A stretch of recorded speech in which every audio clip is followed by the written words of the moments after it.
আর যে খবরের দিকে আমরা নজর রেখেছি, অবশেষে বাঘবন্দি খেলা শেষ। ঘুমপাড়ানি গুলিতে কাবু জিনাত, চতুর্থবারের গুলিতে কাবু বাঘিনী। বাঁকুড়ার গোসাইডিহিতে বাগে এলো বাঘ। বিকেল 3:58 ঘুমপাড়ানি গুলি জিনাতকে, চতুর্থবারের গুলি ছোড়া হয়েছিল জিনাতকে। গতকাল 3টি ঘুমপাড়ানি গুলি ছোড়া হয়, আর গতকাল 2টি গুলি লাগলেও কাবু কিন্তু হয়নি জিনাত।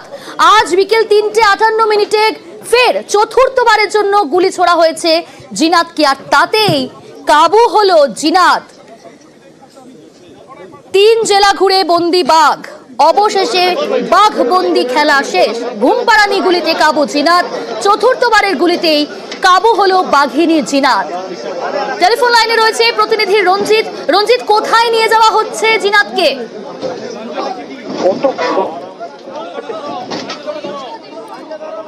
রঞ্জিত, শোনা যাচ্ছে?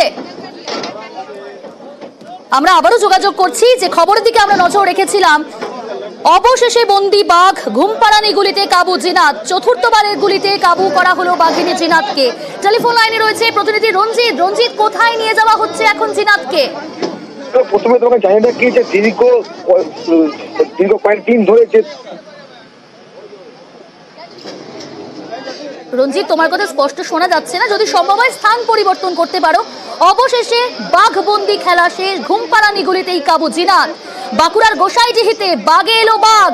বিকেল 3:58 ঘুমপাড়ানি গুলি জিনাতকে। গতকাল 3টি ঘুমপাড়ানি গুলি ছোড়া হয়, গতকাল 2টি গুলি লাগলেও কাবু কিন্তু হয়নি জিনাত। অবশেষে আজ বিকেল 3:58 চতুর্থবার যে গুলি ছোড়া হয়েছিল ঘুমপাড়ানি গুলিতেই কাবু হলো বাঘিনী জিনাত। 3 জেলা ঘুরে বন্দি বাঘ। ওড়িশা থেকে ঝাড়খণ্ড হয়ে ঝাড়গ্রাম ঢোকে জিনাত, ঝাড়গ্রাম থেকে পুরুলিয়ায় ঢোকে বাঘিনী। আমার সঙ্গে রয়েছে অপর প্রতিনিধি প্রিয়ব্রত। প্রিয়ব্রত, কিভাবে ধরা হলো জিনাতকে? দেখো প্রিয়াঙ্কা, সকাল থেকেই প্রস্তুতি চলছিল। যে ব্যারিকেড করা হয়েছিল, যে খাঁচার মধ্যে যে জঙ্গল, এই যে গোসাইডিহি গ্রামের পাশে যে জঙ্গল, সেই জঙ্গলের যে ব্যারিকেড লাইলনের যে নেট দেওয়া হয়েছিল, সেই নেট দেওয়া হয়েছিল প্রথমে গতকাল 8 ফুটের, কিন্তু জোড়া নেট ছিল। এবার কিন্তু সেই নেটের পরিমাণ বাড়িয়ে দেওয়া হয়, 15 ফুটের নেট করে দেওয়া হয় উচ্চতা। কিছু একটা চিন্তা ভাবনা করেই এই ধরনের পদক্ষেপ নেওয়া হয়েছিল। কারণ হচ্ছে, একবার পুরুলিয়ায় কিন্তু এইভাবেই নেটের মধ্যে কাবু করার চেষ্টা করা হয়েছিল বাঘিনী জিনাতকে, কিন্তু সেবার কিন্তু নেট ছিঁড়ে বেরিয়ে গেল জিনাত। সেই কারণেই এই ধরনের পদক্ষেপ এমনটা মনে করা হচ্ছে। এর পাশাপাশি যে জেসিবি দিয়ে পরিষ্কার করে দেওয়া হয় যে এলাকায় জিনাত বেশ কিছুক্ষণ শুয়েছিল। কেননা তুমি জানো, গতকাল কিন্তু 3বার ঘুমপাড়ানি গুলি দিয়ে চেষ্টা করা হয়েছিল জিনাতকে কাবু করার। জিনাতকে কাবু করা না গেলেও বেশ কিছুটা অসুস্থ হয়ে পড়েছিল, এমনটা মনে করেছিল বন দপ্তর। সেই কারণে তাকে কিন্তু রেস্ট দেওয়া হয়। সকালবেলায় কোনো রকম মুভমেন্ট করা হয়নি বন দপ্তরের পক্ষ থেকে। পরবর্তীকালে ঠিক 3টে নাগাদ বন দপ্তরের পক্ষ থেকে অপারেশন শুরু করা হয়, এবং দেখা যায় যেমন ভাবে ড্রোন ওড়ানো হচ্ছিল, তার পাশাপাশি কিন্তু বন দপ্তরের যে বিশেষ গাড়ি, সেই গাড়ি কিন্তু এই ধরনের যে গেটের ভিতরে প্রবেশ করানো হয়, যে গোসাইডি গ্রামের পাশে যে জঙ্গল, এবং সেখানেই কিন্তু 3:58 ঘুমপাড়ানি গুলি ছোড়া হয়, এবং পরিষ্কার দেখা যায় জিনাত বেশ কিছুটা ছুটে যায় প্রাণ ভয়ে। এবং তার পরবর্তীকালে দেখা যায় যে পাইপ ঢুকিয়ে দেওয়া হয় এবং পাম্পে করে জল ছেটানো হয়। কিছু একটা হচ্ছিল, এই মুভমেন্টে বোঝা যাচ্ছিল। পরবর্তীকালে আমাদেরকে গেটের পাশে আসতে বলা হয়, তখন দেখা যায় যে জিনাত কাবু, এবং তারপরেই যে বিশেষ গাড়ি বন দপ্তরের উড়িষ্যা গভর্নমেন্টের শিবলিপালের, সেই গাড়িতে তুলে দেওয়া হয় জিনাতকে। এখন জিনাত রওনা দিয়ে দিয়েছে, কিন্তু কোথায় নিয়ে যাওয়া হচ্ছে সে ব্যাপারে স্পষ্ট কোনো ধারণা দেয়নি বন দপ্তর।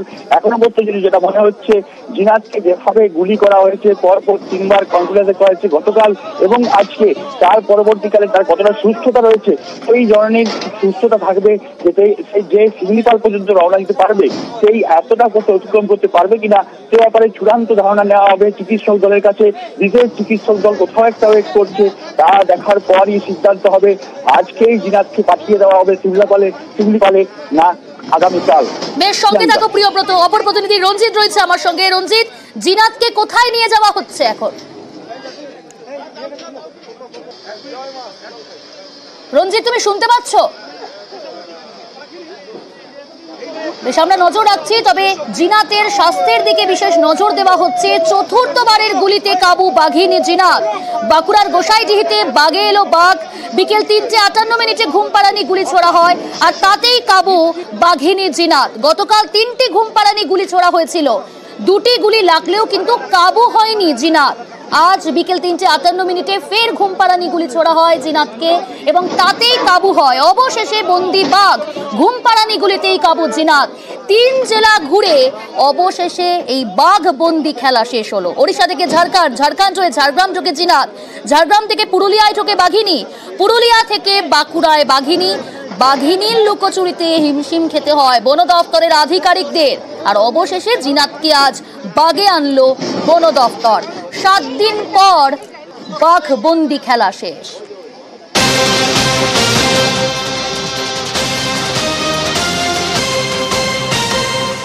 এখন সেফ কাস্টডি নিতে হবে। সেফ কাস্টডিতে কি রকম অবস্থা আছে? কি অবস্থা? ভালো আছে, ভালো আছে। অবশেষে বন্দি বাঘ, ঘুমপাড়ানি গুলিতে কাবু জিনাত। কিন্তু কোথায় নিয়ে যাওয়া হচ্ছে তা এখনো পর্যন্ত স্পষ্ট নয়। কিভাবে ধরা হলো জিনাতকে তার ব্যাখ্যা দিল আমাদের প্রতিনিধি। আজ বিকেল 3:58 ঘুমপাড়ানি গুলি ছোড়া হয় জিনাতকে এবং তাতেই কাবু হয় বাঘিনী জিনাত। গতকাল যে 3টি ঘুমপাড়ানি গুলি ছোড়া হয়েছিল তার মধ্যে 2টি গুলি লেগেছিল জিনাতের, কিন্তু 2টি গুলি লাগলেও তাতে কাবু হয়নি জিনাত। কিছুক্ষণ আগেও আমরা দেখছিলাম বন দপ্তরের আধিকারিকরা জিনাতকে জল খাওয়ার যে প্রচেষ্টা, সে ছবি আপনারা দেখতে পাচ্ছেন।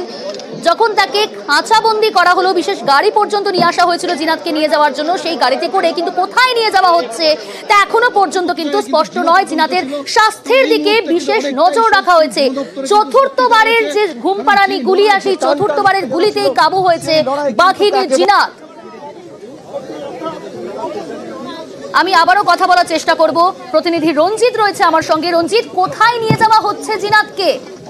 দেখো,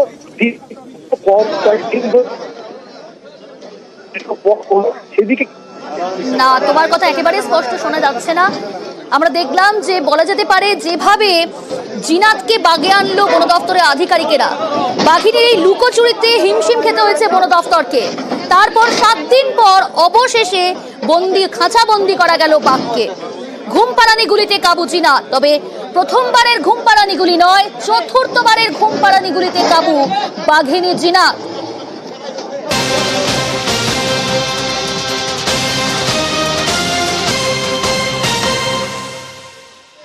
তিন জেলা ঘুরে বন্দি বাঘ।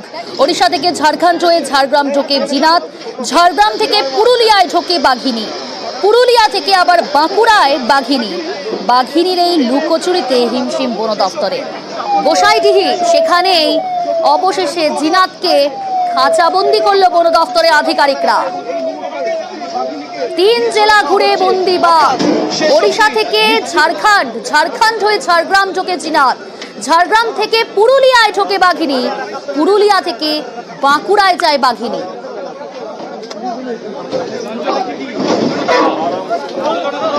আমি আবারও কথা বলবো, আমার সঙ্গে রয়েছে প্রতিনিধি প্রিয়ব্রত। তবে তার আগে ছবিটা আপনাদের দেখাচ্ছি, যখন জিনাতকে বন দপ্তরের আধিকারিকেরা ঘুমপাড়ানি গুলিতে, চতুর্থবারের যে ঘুমপাড়ানি গুলিতে কাবু বাঘিনী জিনাত।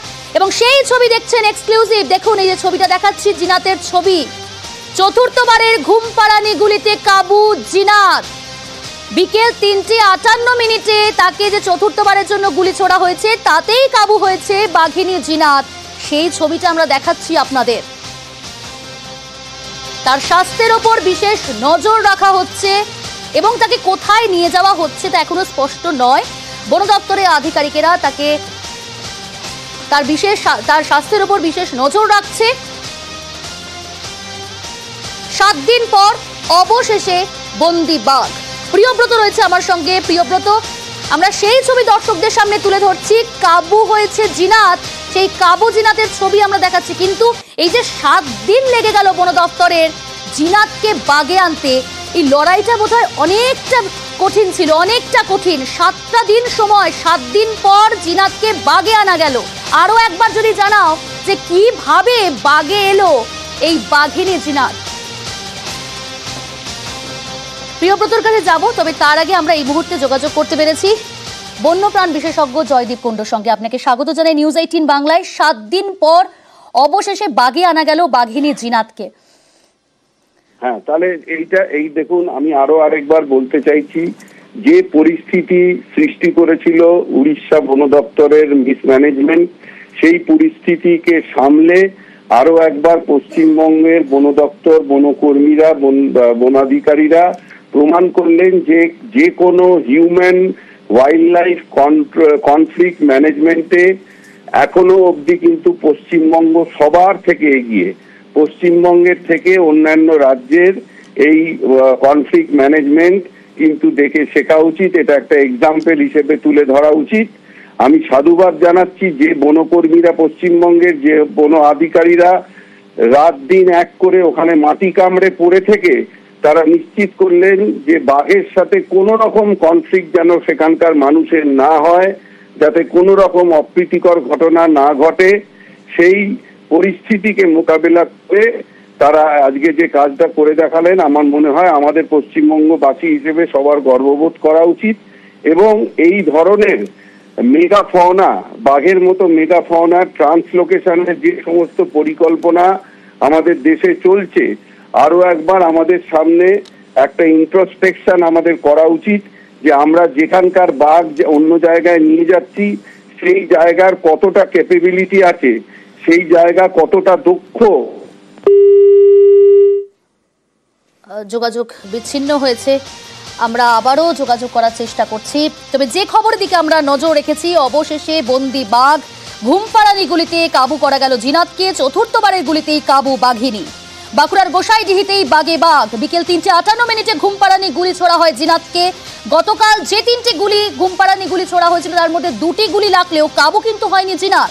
আজ বিকেল 3:58 যে ঘুমপাড়ানি গুলি ছোড়া হয় তাতেই কাবু হয় জিনাত, আর অবশেষে বন্দী হলো বাঘ। আমাদের সঙ্গে রয়েছে বাঘ বিশেষজ্ঞ জয়দীপ কুণ্ডু। আমি আবারও কথা বলবো, যেমনটা বলছিলেন আপনি, কিন্তু আপনার কাছে এই প্রশ্নও জানতে চাইব। এর আগে আমরা দেখেছিলাম যে খুব বাজে একটা অভিজ্ঞতা, লালগড়ের কথা মনে পড়ে যায়। তখন যে অভিজ্ঞতা হয়েছিল তা সত্যি লজ্জার ছিল, বন্য প্রাণের ওপর যে অবস্থা তৈরি হয়েছিল। কিন্তু আমি জানতে চাইবো যে সেই কারণে কি বিশেষ সতর্কতা নেওয়া হয়েছিল এইবারে? 100 বারই তাই, 100 বার। এখনো লালগড়ের অভিজ্ঞতা আমাদের কাছে একটা দগদগে ঘায়ের মতো হয়ে আছে। এবং তার পরবর্তীকালে আপনারা জানেন যে আরেকটি হাতিও নৃশংসভাবে মাঝে তার মৃত্যু হয়েছে। এই সমস্ত ঘটনা আছে, কিন্তু তার মধ্যেই আমি বলবো যেভাবে আজকে এই বাঘকে ম্যানেজ করা হলো এবং এই বাঘকে বাগে আনা গেল, সেটা কিন্তু নজিরবিহীন। যারা পরিস্থিতিতে থেকে মাঠে দাঁড়িয়ে যারা কাজ করেছেন দিনরাত, তারাই একমাত্র জানেন যে এই যাকে বলে গারদ ভাঙায় কি দম লাগে। সুতরাং তারাই জানেন কত বড় শক্তি, মানে কতটা পরিশ্রমের মধ্যে দিয়ে, কতটা স্নায়ুর সাথে যুদ্ধ করে তারা আজকে এই বাঘকে নির্বিঘ্নে তাকে আবার খাঁচাবন্দি করতে পারলো। জয়দীপ বাবু, সেক্ষেত্রে ট্রাঙ্কুলাইজ করার ক্ষেত্রে এত সাবধানতা কেন, কি মনে হয় আপনার? না, ট্রাঙ্কুলাইজ করতে গেলে তো দেখুন, এটা তো একটা কি যে তাকে ট্রাঙ্কুলাইজ করে দিলেই হলো না, তার একটা সঠিক পরিমাপ আছে। সেই পরিমাপের ওষুধ তার শরীরে গেলে তবেই সেই ট্রাঙ্কুলাইজেশন সার্থক হবে এবং সাকসেসফুলি সে আবার বাউন্স ব্যাক করবে। এবং এই জিনিসের জন্যই মাঝখানের যে সময়টা গেল, কালকে ওকে ডাটিং করার পরে তাকে আবার বেশ কিছু সময় তাকে রেখে দেওয়া হলো তার মতো, তারপরে আবার তাকে ট্রাঙ্কুলাইজ করা হলো। সুতরাং এইটা হচ্ছে পুরোটাই বিজ্ঞান মেনে কাজ হয়েছে এবং ডাক্তারদের যেটা প্রোটোকল, ট্রাঙ্কুলাইজেশনের যে প্রোটোকল, সেই প্রোটোকল মেনেই সেই কাজটা করা হয়েছে। বেশ, অসংখ্য ধন্যবাদ। কথা বলছিলাম বাঘ বিশেষজ্ঞ জয়দীপ কুণ্ডুর সঙ্গে।